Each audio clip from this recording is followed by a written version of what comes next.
لگزان کی راول جذبه د مسلمان څناڅه احساس دې ممړ کوا ځان کا عیان څناڅه احساس دې ممړ کوا ځان کا عیان څناڅه لگزان کی راول جذبه پښتانه اسې درواغ به نه سره جوړوو چې دی مهمان نواز دي دی غیرتمند دي دی پردهدار دي ولا که یا غیرتمند دي ولا که یا پردهدار دي ولا که حیاناک دي ولا که مهمان نواز دي دا پخوانی زموږ د سپین سرو حیام درلوده شرم هم درلوده غیرت هم درلوده مهمان نوازي هم درلوده په هغه خبرو تر ننه ګزاره ده تر نن زموږ په هغه خبرو ګزاره ده نو زموږ تی په دا بازار کې د خلک نسته مالا په سړی رالی دا اوس کې ولمړي صاحب چا پیسې را باندې دي نو زه وس ولاکه لرم و ما ته زما پوره وړي ویلې چې لور دې راوباسه لور دې راکړه بس خبره خلاصه صحیح ده چې ډېر ټینګ هغه ورته وایي چې کوم وایي ښځه درسه بیا یم کوروالا درسه بیا یم ژر چې ډېر بې غیرت دی ډېر بې ناموس دی هغه وایي ښځه درسه بیا یم ورسه ښځه دې راوباسه زما په تار پوی باندې یاره مسلمان یې و پښتون یې و نو زه غریب یم والله چې یو سړی ماته د ښځې غوایي او زه د هغه باوجود روپۍ نه ورکوم روپۍ راګرځوم دا په ټول ژوند مه کوئ الله رسول ورته ویلي ولا تقل الا خیر د خیر د ښې خبرې اجازه شته د بدې خبرې اجازه نه درکوم دا مه کوه یاره څه کوې او ډېر خلکو د خپلې لوڼې نه دي ورکړي په پور کې ورکړي دي پښتانه به الله رب العزت داسې در په دره کې نور خالي ورته ګوري داسې بې تباه کې ځکه دعوا یې ډېره غټه کړې موږ جنتیان یو دا نور ګرد دوزخیان دي موږ ډېر ښه خلک یو دا نور ډېر بد خلک دي بس دا 5 وخت لمونځ نه دي زده یې نه دي کوي بس دی دا ډېره لویه بزرګي بولي وایي زه لمونځ کوم پلانی لمونځ نه کوي نو ته خو لمونځ هم کوې تر پلاني دې ډېر بد کارونه کړي دي زموږ ته په دې معاشره کې په بدۍ کې موږ نجونې نه ورکوو ګوره بده راغلی ده پیښه راغلی ده دا اوس کې یو مسله وه نو یو سړی راولاړ شو د چا سره یو بنده راله بنده چې راله بیا یې پور چیشن غوښتی هغه هلک کوزده درلوده واده یې نه و کړی در اوس ول ته به دی کوې دا ستا ښځه به طلاقۍ هغه زه کوم بس دغه یو دا یو شی ورته یې شو دا یوه خبره دا ستا ښځه به طلاقۍ هغه به ما ته راکوي هغه اوس ما سره حال وکړي مول په هېڅ صورت یې نشي کولی په قطعا یې نشي کولی ول نو دویمه خبره دا ده چې دی به ما ته خور راکوي خور لري نه ورېره لري ورېره چې د هغه د 9 کالو دی دا 2 کالو دی دا به ما ته راکوي دی د 15 کالو دی دا به ما ته چیش راکوي په نکاح راکوي بده چیرې راغلی ده جګړه پر چیش راغلی ده پریشاني پر چیش راغلی ده او زور یې چیرې وځي زور یې چیرې وځي دی ورته وایي دا ستا د 8 کالو د 9 کالو د 10 کالو ورېره ده دا به ما ته راکوي که هغه نه یې ته به دی وکړي دا ستا ښځه به طلاقه کړي هغه به ما ته راکوي که نه یې نه دي بخښم نو چې کوم سالسین و هغه زما سره حلال وکړي مال خبردار ته خو نن دا خپل سر پر دې خبره قربان کړه چې د یو چا دا 8 د 9 کالو بچی د هغې عزت ته بچاو کې د چا کوروالا په کور کې ناسته د وروره جنجال و ګروم و ډرامه چې د هغه یې خاوین جوړه کړې ده او زور یې تر کوروالا وځي هغه زید الرحمن یو شاعر دی ډېر زبردست لیونی شاعر معلومیږي هغه وایي عجبه خبره دا ده اور څوک بلکې ورور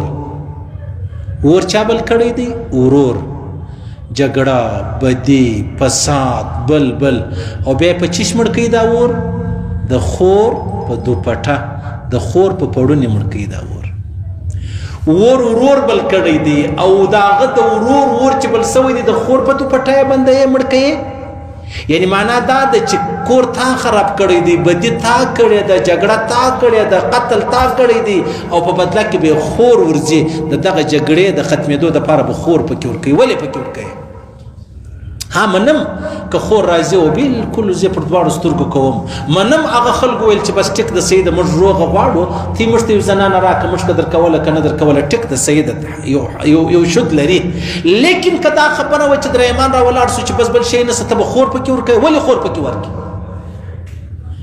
یاره ظلم ورور کړی دی، قتل ورور کړی دی، غلا ورور کړی ده، بدکاري ورور کړی ده، او زور یې تر خور وځي. بیا به یو سړی راولاړېږي بیا به دا خبره کوي چې یاره دا ستا د 9 کالو د 8 کالو ورېره ده یا لور ده یا خور ده به ما ته راکوې، زه د 15 شپېتو کالو یم. یا به ته راولاړېږي دا ستا ښځه به طلاقوي او ما ته به یې راکوې. دا څه رقم ژوند دی؟ دا چیش دی؟ دا زه د پخو پښتنو کیسې درته کوم اتې چې ډېر په نازېږم، او زه بیا الحمدلله چې ورځ را باندې تېرېږي زه پښتانه ډېر ښه پېژنم چې ورځ را باندې تېرېږي. ماسې واله سپېتوبه، ماسې واله لډمتوبه، ماسې واله باټو دا نه باټوګان دي، بس پلانی ډېر غیرتمند دی، دا دی دا دی. مور یې مړی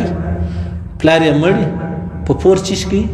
په پور ورسي هلته غویی واخلي د دې دپاره چې زما عزیزانو قریبان بیا ونه وایي چې تا په پلار پسې څه نه وکړه. ښه ټیک ده منم،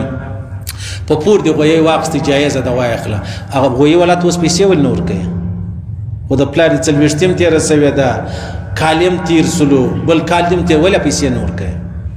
اوس ګوره دا خاین دی، خاین. هلته په ظاهر یې دا ښکاره کوي چې زه دونه د پلار او د قریبانو سره ښه یم، او په باطن کې خو الله په خبر دی چې ولې دا سړي پیسې نه ورکوي. تا خو زموږ په کور کې پریشاني راغلې ده، پور راکوه ماته. نو دا د سپین نه دي دا پښتانه، داسې پښتانه. زه هم پښتون یم، اوس بیا په دې کې یو غیرتمند پیدا شي مولوي صاحب تا پښتون، هېڅ پښتون مښتون نه چلېږي، هېڅ پښتون مښتون نه چلېږي. که ما کول زه د سپي پر لار روان یاست، که ته یې کول ته د سپي پر لار روان یاست، ټینګان منګان نه چلېږي. نو دا سړی ورته وایي وایي ته به دی وکې دا ستا ورېره د 8-9 کالو دا هغه به راکوې، زه د 18 کاله یم، زه د 55 کاله یم.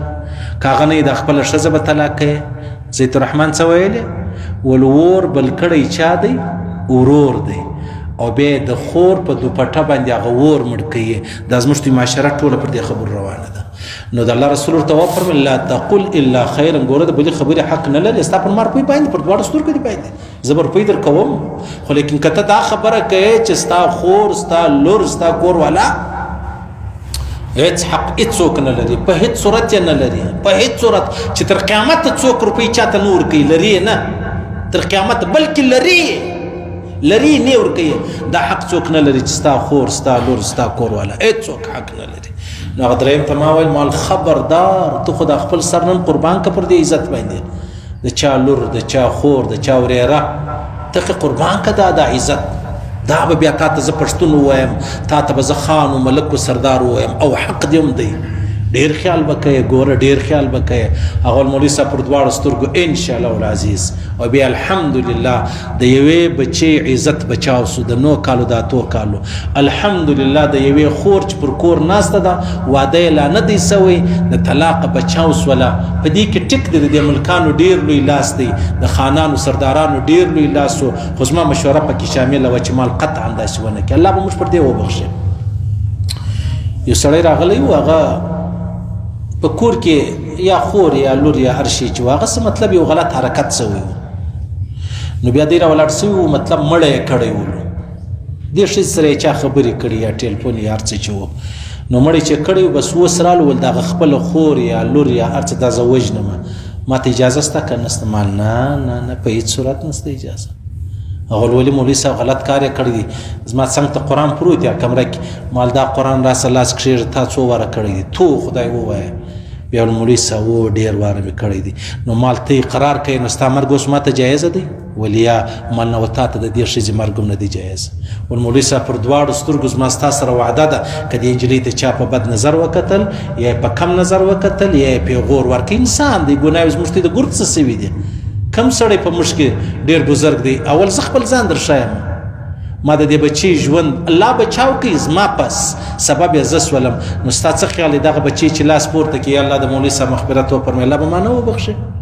په خدای په ذوالجلال دې مې قسم، الله به ما وبخښي. د چا د عزت د وجې د چا عزت خرابېدی او ما یې عزت ور بچاو کوي. نور دا سبقان ثواب لري، منم ثواب لري منم، ولیکن دا ډېرې درنې خبرې هغه دي چې کوم ما درته وکړلې. سیده ظلمونه مه کوئ، ناجایزه مه کوئ، د خورو د لورو د مورو د بچی عزت ونه لیلاموئ، خپل ځان ټوکړې ټوکړې کړه، خو دا خپله بچی به راګرځوي، د خپلې بچی به ژوند نه ور خرابوي. احساس تی ممر کوا ځان کا عیان څه ناڅه